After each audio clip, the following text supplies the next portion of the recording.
last video, we made some hooks. Today, we're making fishing rod holders. Yet another project you can make out of bar stock. You don't want to use pin stock for this because pin stock is going to be too thin. And if you use some type of spring steel or you use some type of coil spring, that's the best because you can harden and temper it so the springs actually act as springs. They flex with your rod. So that way, if there's a big fish on the line, it's not going to bend and deform these. I made them out of mild steel just because where I am, there's not fish that are quite big enough to do that.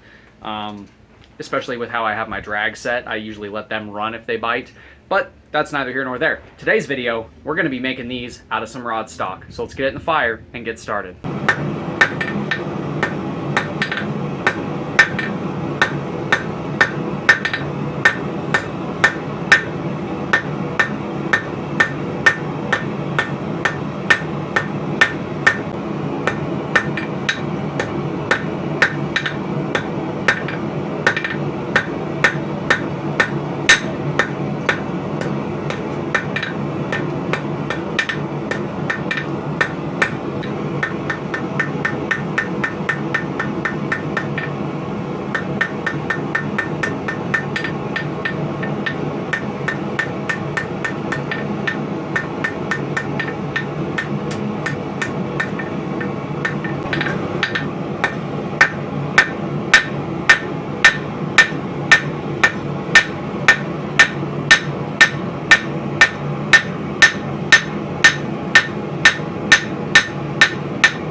And that is how I made these simple little spring corkscrew style guys. The bar that I wrapped them around was 1 1/4 inch, I believe, threaded bar. You can do it with any thickness of bar.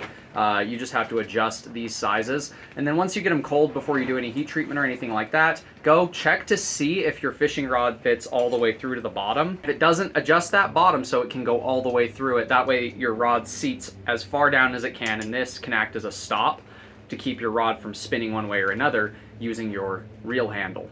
That is it for today's video. If you guys like what you've seen, do me a favor and do that thing right there. Until next time, God bless, stay sharp out there. If you're looking for a custom knife, sword, polearm, or whatever, check out the Etsy store. Link will be at the end of the video. And I'll see you guys in the next one.